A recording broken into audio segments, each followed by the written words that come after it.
দুরূদ এবং সালাম পাঠ করছি মানবতার খান্ডারি নবীদের নবী সবার নবী বিশ্বনবী মুহাম্মদ রাসূলুল্লাহ সাল্লাল্লাহু আলাইহি ওয়াসাল্লামের প্রতি সুউপস্থিতি। আজকে আমরা কথা বলবো ঈমান ভঙ্গের 10টি কারণ। আমরা শুনে এসেছি নামাজ ভঙ্গের কারণ আছে, রোজা ভঙ্গের কারণ আছে, তারপরে উযু ভঙ্গের কারণ আছে, ঈমান ভঙ্গেরও কিছু কারণ আছে, আছে কি নাই? যেই কারণগুলো যদি আপনার ভিতরে পাওয়া যায়, আমার ভিতরে পাওয়া যায়, নতুনভাবে আমাদেরকে আবার ঈমান আনতে হবে। কারণ যদি ঈমান না থাকে, আমার কোনো কাজ কর্ম নেক আমল কোনো কিছু আল্লাহর দরবারে কবুল হবে না, ঠিক কি না? সেই জন্য 10টি ঈমান ভঙ্গের কারণ, ঈমান বিধ্বংসী 10টি কারণ নিয়ে আমরা আলোচনা করব। আল্লাহ রাব্বুল আলামিন সূরা নাহলের 36 নম্বর আয়াতের ভিতরে বলছেন, ওয়ালাকাদ বাআসনা ফি কুল্লি উম্মাতির রাসূলান আন ই'বুদুল্লাহা ওয়াজতানিবুত তাগুত। আল্লাহ রাব্বুল আলামিন বলছেন,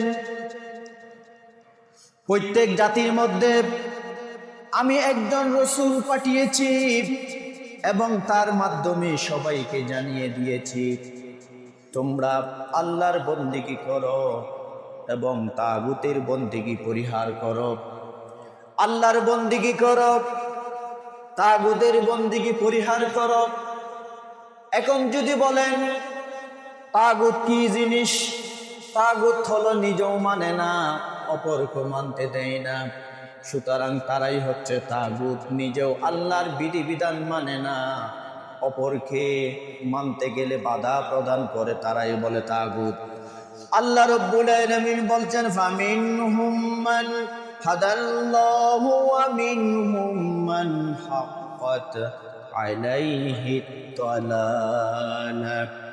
আল্লাহ রাব্বুল আলামিন বলছেন, এরপর তাদের মধ্যে থেকে কাউকে আল্লাহ সঠিক পথের সন্ধান দিয়েছেন এবং কারো উপর পথভ্রষ্টতা চেপে বসেছে। সুতরাং আল্লাহ তাআলা মানব জাতিকে পৃথিবীতে পাঠিয়েছেন আল্লাহর পথে চলার জন্য, ইসলাম অনুপথে চলার জন্য, নিজের জীবনটাকে সঠিক পথে পরিচালনা করার জন্য। কিন্তু অনেক সময় শয়তানের ওয়াসওয়াসার কারণে মানুষেরা আল্লাহর পথ থেকে সরে গিয়ে তারা শয়তানের পদাঙ্ক অনুসরণ করে, ঠিক কিনা? আল্লাহ তাআলা বলছেন তোমার জিন্দেগিটা হবে ইসলামের উপরে। এখন তার জিন্দেগি ইসলামের উপরে নয়, শয়তানের বিভিন্ন পথ অনুসরণ করে মানুষ জীবন ধারণ করে, ঠিক কিনা? এখন আসেন তাহলে ঈমান ভঙ্গের যে 10টি কারণ আমরা সংক্ষেপভাবে একে একে আলোচনা করব, কারণ বিস্তারিত বললে আমরা সময় আমাদের হাতে থাকবে না। 1 নম্বর হলো আল্লাহর ইবাদতে কাউকে শরীক স্থাপন করা। আল্লাহর ইবাদত অর্থাৎ যদি কেউ যদি শিরক করে, তার ঈমান চলে যাবে, নতুনভাবে আবার ঈমান আনতে হবে। আল্লাহ রাব্বুল আলামিন বলছেন, ওয়ালা তাজআল মা'আল্লাহি ইলাহান আখার ফাতুলকা ফি জাহান্নামা মালুমান মাদহুরা। আল্লাহ রাব্বুল আলামিন বলছেন, আল্লাহর সাথে অন্য কোনো উপাস্য স্থির করো না, এবং যদি স্থির করো তাহলে তোমরা নিন্দিত হবে, বিতাড়িত হবে, এবং নিন্দিত এবং বিতাড়িত অবস্থায় আল্লাহ তাআলা তোমাদেরকে জাহান্নামে প্রবেশ করাবে। নাউজুবিল্লাহ। আল্লাহর সাথে কাউকে শরীক করা যাবে না, শিরিক করা যাবে না। আল্লাহ রাব্বুল আলামিন সূরা মুমিনুনের 117 নম্বর আয়াতের ভিতরে বলছেন, وَمَن يَدْعُ مَعَ اللَّهِ إِلَٰهًا آخَرَ لَا بُرْهَانَ لَهُ بِهِ فَإِنَّمَا حِسَابُهُ عِندَ رَبِّهِ إِنَّهُ لَا يُفْلِحُ الْكَافِرُونَ। আল্লাহ তাআলা বলছে, যে কেউ আল্লাহর সাথে অন্য কাউকে ডাকে আল্লাহকেও ডাকে, আবার মাজারে গিয়ে তার বাবাকেও ডাকে। এই ধরনের মানুষ আছে কি নাই? কেউ আল্লাহর সাথে অন্য কাউকে যদি ডাকে, যার কোনো দলিল নেই, আল্লাহ তাআলা বলছেন তার হিসাব তার পালনকর্তার নিকটেই রয়েছে, নিশ্চয়ই কাফিররা সফল কাম হবে না। তাহলে ডাকতে হবে আল্লাহকে। কাকে ডাকতে হবে? আল্লাহকে। রসুলকেও ডাকা যাবে না। অনেকে ইয়া রাসূলুল্লাহ ইয়া রাসূলুল্লাহ জিকির করে, রসুলের নামে জিকির নাই, রসুলের উপরে দুরূদ আছে, ঠিক কি না? এটা বুঝতে হবে। আবার অনেকে ইয়া খাজা বাবা, তারপরে এরপরে ইয়া বাবা, বিভিন্ন ধরনের ইয়া গৌসুল আজম জিকির আছে কি নাই?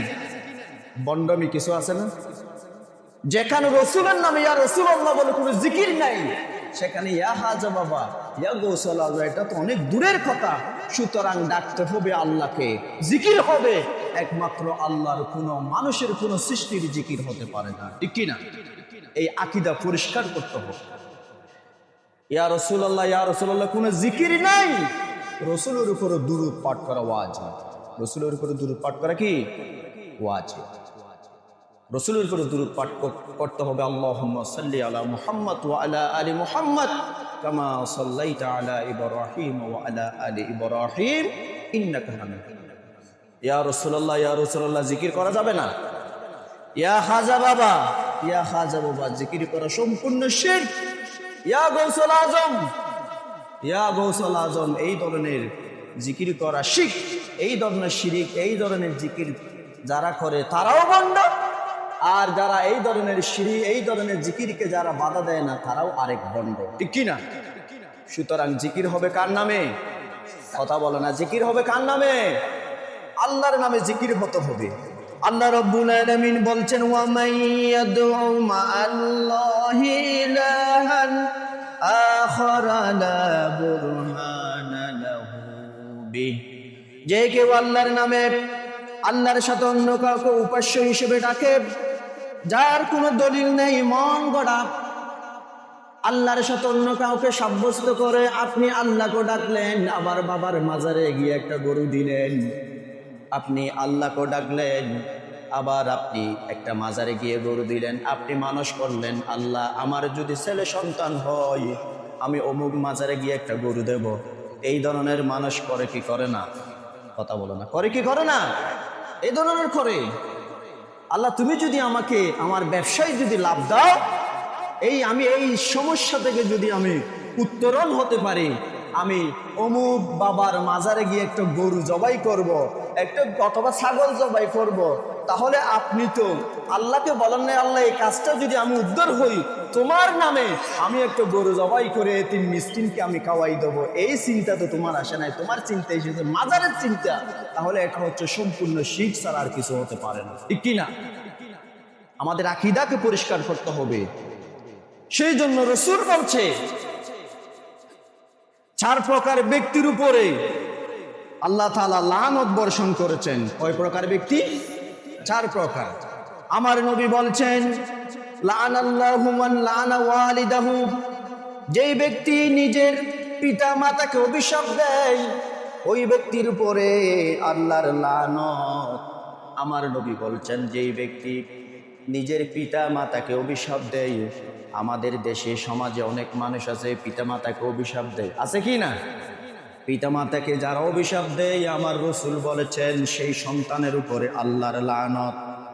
ওয়ালানাল্লাহু মান যাবাহা লিগায়রিল্লাহ, যেই ব্যক্তি আল্লাহর নামে পশু জবাই না করে, যেই ব্যক্তি আল্লাহর নামে পশু জবাই না করে কোন গায়রুল্লাহর নামে পশু জবাই করবে, কোন বাবার মাজারে গরু মানস করবে, কোন ফিরের নামে গরু মানস করবে, কোন মাজারে গিয়ে গরু মানস করবে, সুতরাং ওই ব্যক্তির উপরে আল্লাহর লানত আমার রাসূল বলেছেন। 3 নম্বর হলো ওয়ালানাল্লাহু মান আওয়া মুহদাসান, যেই ব্যক্তি বেদাত সৃষ্টি করে, ওই বেদাত সৃষ্টিকারীকে যেই ব্যক্তি আশ্রয় দিবে, প্রশ্রয় দিবে, বেদাত সৃষ্টি করা তো হারাম। যারা আশ্রয় দিবে, প্রশ্রয় দিবে, তাদের উপর আমার আল্লাহ তাআলা লানত বর্ষণ করেছেন। ওয়ালানাল্লাহু মান বায়্যারা মানারাল আরদি, ওই ব্যক্তির উপরে আল্লাহর লানত যেই ব্যক্তি নিজের সীমানা বারবার পরিবর্তন করে।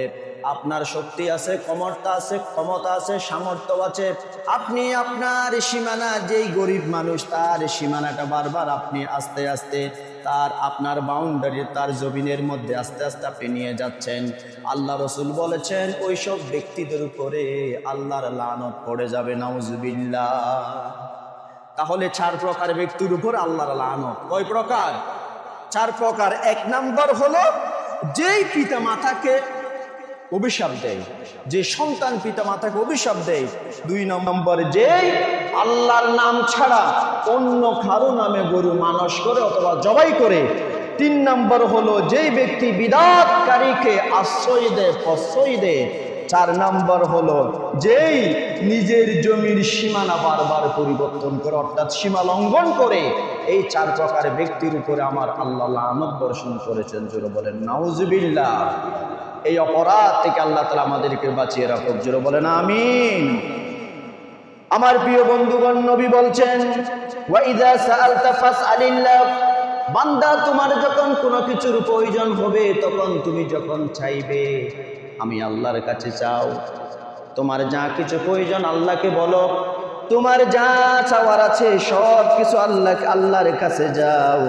ওয়াইজাস্তাআনতা ফাস্তাইজ বিল্লাহ, সুতরাং তোমার যখন যা সাহায্য দরকার সব কিছু আল্লাহর কাছে চাইবে। কোনো গায়রুল্লাহর নামে কোনো মানুষ করা যাবে না, গায়রুল্লাহর কাছে চাওয়া যাবে না। সুতরাং তুমি যার কাছে চাও সেই তো আমার আল্লাহর কাছে ভিক্ষুকের মতো হাত তুলে, ঠিক কি না? ফেরাউনের নাম তো আপনারা শুনেছেন। ফেরাউন সেই নিজেকে বলল আল্লাহ আমি তো, সবাই তো আমার জনগণ সবাই তো আমাকে খোদা মানে, কিন্তু ফেরাউন গভীর রাত উঠে আল্লাহ আমি তো তাদের সামনে বড় হওয়ার জন্য আমি বলেছিলাম আনা রব্বুকুমুল আলা, আমি তোমাদের সবচেয়ে আমি বড় খোদা, আমি তো তাদের সামনে বলেছিলাম। ফেরাউন গভীর রাত উঠে আল্লাহকে বলে আল্লাহ তুমি হচ্ছেন আমার সবচেয়ে বড় খোদা, আমি হয়তো জনগণের সামনে এই ধরনের ভুল ভ্রান্তি বলেছি, কিন্তু তোমার কাছে আমি সারেন্ডার করলাম। সুবহানাল্লাহ। ফেরাউন জনগণকে বলল আনা রব্বুকুমুল আলা, অথচ ফেরাউন গভীর রাত উঠে আল্লাহর কাছে বলে আল্লাহ তুমি হচ্ছে আমার সবচেয়ে বড় খোদা, ঠিক কি না? সুতরাং আমরা যার কাছে মানুষ করি, যার কাছে আমরা চাই, যে বাবার দরবারে আমরা চাই, অথচ সেই বাবাও গভীর রাতে আমার আল্লাহর কাছে চাই, ঠিক কি না? বাবা কোনো মানুষের ভাগ্য পরিবর্তন করতে পারে? কোন সৃষ্টি মানুষের ভাগ্য পরিবর্তন করতে পারে না। মানুষের ভাগ্য পরিবর্তন একজনই করতে পারে, তিনি কে? কথা বলে না, তিনি কে? তাহলে সব কিছু চাইতে হবে আল্লাহর কাছে। এখন আসেন তাহলে ঈমান বিধ্বংসী 10টি কারণের মধ্যে 1 নম্বর কারণ হলো কেউ যদি সরাসরি শিরিক করে তার ঈমান চলে যাবে, নতুনভাবে তাকে ঈমান আনতে হবে। আপনি যত আমল করেন না কেন, আপনি শিরক করার কারণে আপনার ঈমান শেষ। 2 নম্বর হলো যে ব্যক্তি আল্লাহ এবং বান্দার মাঝে কাউকে মাধ্যম তৈরি করে এবং তাদেরকে ডাকে, তাদের নিকট শাফাআত কামনা করে। আল্লাহ এবং বান্দার মাঝে কোনো মাধ্যম নাই, সরাসরি আপনি আল্লাহর কাছে চাইবেন। আপনি যখন একজন মন্ত্রীর কাছে যখন দেখা করতে যাইবেন, প্রথমে মন্ত্রীর ফিএস তার সাথে দেখা করতে হবে, ঠিক কি না? অথবা আপনি কোনো মন্ত্রীর কাছে সাক্ষাৎ করতে গেলে প্রথমে আপনাকে উপজেলার নেতা ধরতে হবে, উপজেলার নেতা জেলার নেতা ধরতে হবে, জেলার নেতা ডাইরেক্ট মন্ত্রীর ফিএস যে আছে তার সাথে যোগাযোগ করবে, ফিএসে ডাইরেক্ট মন্ত্রীর সাথে আপনার সাথে যোগাযোগ করাই দেবে। কত মাধ্যম, 4-5টা মাধ্যম আছে না? আল্লাহ তাআলার সাথে এবং বান্দার সাথে কোনো মাধ্যম তৈরি করা যাবে না। অনেকে মনে করে আমি যদি ওই বাবার দরবারে যাই, বাবার মাধ্যমে আমি আল্লাহর কাছে চাইব। এখানে আল্লাহ তাআলার কাছে কোনো কিছু চাওয়ার জন্য কোনো মাধ্যম দরকার নয়, সরাসরি আপনি আল্লাহর কাছে হাত তুলে চাইতে পারবেন। সুবহানাল্লাহ। অনেকে বলেন আমরা তো ওসিলা, আমরা ওই বাবার দরবারে যাচ্ছি, এটা বাবার মাধ্যমে আমি ওসিলা চাচ্ছি যে বাবা আমাকে আল্লাহ তো সরাসরি ক্ষমা করবে না, বাবা যদি আমার ব্যাপারে যদি আল্লাহর কাছে বলে আল্লাহ হয়তো আমাকে ক্ষমা করবে। তাহলে আপনি মাধ্যম ধরলেন যে বাবাকে, কাকে ধরলেন? এই আকীদা মানতে হবে। সেই জন্য আপনার ঈমান চলে যাবে যদি আল্লাহর মাঝে আপনার মাঝে কোনো মাধ্যম তৈরি করেন। কোনো মাধ্যম নয়, সরাসরি আপনাকে যা চাওয়ার চাইতে হবে আল্লাহর কাছে। আমার আল্লাহ রব্বুল আলামিন বলছেন, কুল লিল্লাহিশ শাফাআতু জামিআন লাহু মুলকুস সামাওয়াতি ওয়াল আরদি সুম্মা ইলাইহি তুরজাউন। আল্লাহ রব্বুল আলামিন বলছেন, হে নবী, আপনি আমার বান্দাদেরকে বলে দেন, সমস্ত শাফাআত করার মালিক হলাম আমি আল্লাহ। আমি আল্লাহ চাইলে বান্দাকে কল্যাণ দিতে পারি, আমি আল্লাহ চাইলে বান্দাকে পরীক্ষা করতে পারি, আমি আল্লাহ তাআলা চাইলে বান্দাকে শাফাআত করে জান্নাত দিতে পারি। সুতরাং আমার মাঝে বান্দার মাঝে কোনো পার্থক্য সৃষ্টি করা যাবে না। অথচ আমি আল্লাহ হলাম আসমান এবং জমিনের মালিক হলাম আমি আল্লাহ। সুতরাং আমার কোনো বান্দা যখন কোনো কিছু চাইবে সরাসরি আল্লাহর কাছে চাইতে হবে, ঠিক কি না? সুম্মা ইলাইহি তুরজাউন, অতঃপর আমাদের সকলকে আল্লাহর কাছে চলে যেতে হবে। এরপরে তাহলে 2 নম্বরটা কি বললাম? 2 নম্বর হলো, যে ব্যক্তি আল্লাহ এবং বান্দার মাঝে কাউকে মাধ্যম তৈরি করে তাদেরকে ডাকে এবং তাদের নিকট শাফাআত কামনা করে, এই ধরনের কোনো বিভ্রান্তির বেড়াজালে যদি আপনি থাকেন, তাহলে বুঝতে হবে আপনার ঈমান ভেঙে গেছে, নতুনভাবে আবার আপনাকে ঈমান আনতে হবে, ঠিক কিনা? কথা বোঝা যায় কিনা? 3 নম্বর হলো, যদি কোনো মুসলিম ব্যক্তি মুশরিকদেরকে কাফির মনে না করে এবং তাদের মতবাদসমূহ সঠিক মনে করে। আমাদের দেশে হিন্দু আছে কিনা, খ্রিস্টান আছে কিনা, তারপরে অগ্নিপূজক, বিভিন্ন ধর্মের লোক আছে। আমরা যদি তাদেরকে সঠিক মনে করি, ইসলামও সঠিক, তারাও সঠিক, এটা যদি আমরা মনে করি, তাহলে আপনার ঈমান চলে যাবে। আপনাকে বিশ্বাস করতে হবে ইসলাম হচ্ছে সঠিক, অন্যান্য ধর্ম হচ্ছে এখন তারা যা আছে তা ভ্রান্তির মধ্যে আছে। কারণ ইসলাম আসার পরে তাদের সমস্ত ধর্ম বাতিল হয়ে গেছে। তাদের উচিত হবে তাদের সমস্ত ধর্ম ত্যাগ করে ইসলাম ধর্ম গ্রহণ করা, ঠিক কি না? বুঝতে হবে যে ইসলাম সঠিক, অন্যান্য মতবাদ, অন্যান্য ধর্মগ্রন্থ এটা হচ্ছে বেঠিক, এটা হচ্ছে ভ্রান্তি। কেউ যদি মনে করে ইসলামও সঠিক, তাদের ধর্মও সঠিক, এই ধরনের মনে করলে আপনার ঈমান থাকবে না। কথা বুঝছেন কিনা? আমার প্রিয় বন্ধুগণ, আল্লাহ রাব্বুল আলামিন সূরা তাওবার 3 নম্বর আয়াতের ভিতরে বলছেন, ইয়া আইয়ুহাল্লাযীনা আমানু ইন্নামাল মুশরিকুনা নাজসুন ফালা ইয়াকরাবুল মাসজিদাল হারাম। আল্লাহ রাব্বুল আলামিন বলছেন, ঈমানদার লোকেরা, মুশরিক যারা আছে তারা হচ্ছে অপবিত্র, মুশরিক যারা আছে তারা হলো অপবিত্র। সুতরাং তারা যাতে কাবা ঘরের কাছে যাতে না আসে। তাহলে এই আয়াত যদি মুশরিক যারা আছে, অমুসলিম যারা আছে, তারা যদি সঠিক পথের মধ্যে যদি থাকতো, আমার আল্লাহ তাআলা বলতেন তারাও কাবা ঘরে আসতে পারবে। কিন্তু আল্লাহ তাআলা বলছেন, যারা ইসলাম ধর্মের অনুসারী ছাড়া, যারা অন্যান্য ধর্মের অনুসারী যারা আছে, যারা মুশরিক, যারা চাঁদের পূজা করে, যারা গরুর পূজা করে, যারা মূর্তির সামনে মাথা নত করে, আল্লাহর ইসলাম ছাড়া অন্য যে কোনো ধর্ম যারা অনুসরণ করে, তারা হচ্ছে মুশরিক। সুতরাং তাদের জন্য আল্লাহর ঘর কাবা ঘরে আসার কোনো অনুমতি তাদের কাছে নাই। সুবহানাল্লাহ। তাহলে 3 নম্বর পয়েন্ট হলো, যদি কোনো মুসলিম ব্যক্তি মুশরিকদেরকে কাফের মনে না করে, আমরা তো মুশরিকদেরকে কাফের মনে করি, ঠিক কি না? সমাজে চলতে গেলে তাদের সাথে লেনদেন করবেন, উঠা বসা করবেন, তবু মনের ভিতরে বুঝতে হবে সেই তো মুশরিক, সেই তো কাফের। এই ধারণা আপনাকে পোষণ করতে হবে। তার ধর্মও সঠিক, ইসলাম ধর্ম সঠিক, এই ধরনের বলা যাবে না, এই ধরনের পোষণ করা যাবে না। যদি পোষণ করেন তাহলে আপনার ঈমান চলে যাবে, নতুনভাবে আপনার ঈমান আনতে হবে, ঠিক কি না? আপনি যা আমল করেছেন সব বরবাদ যদি এই ধরনের ধারণা পোষণ করেন। 4 নম্বর হলো, রাসূল সাল্লাল্লাহু আলাইহি ওয়াসাল্লামের দেখানো পথ ব্যতীত অন্য কোনো মতবাদ, তন্ত্র মন্ত্রকে পরিপূর্ণ বা উত্তম মনে করা। আল্লাহ রসুলের উপরে আল্লাহ তাআলা কোরআন নাজিল করেছেন। ইসলাম নামক একটি জীবন বিধান আমরা পেয়েছি। ইসলামের এই জীবন বিধান ছাড়া অন্য কোনো মানুষের তৈরি করা মতবাদকে উত্তম মনে যারা করবে তারা শিরিক করলো, তাদের ঈমান চলে যাবে। আপনাকে বুঝতে হবে যে আল্লাহ রসুলের উপরে যেই জীবন বিধান এসেছে কোরআন, এই ইসলাম ধর্মই হচ্ছে সর্বোত্তম জীবন ব্যবস্থা, ঠিক কিনা?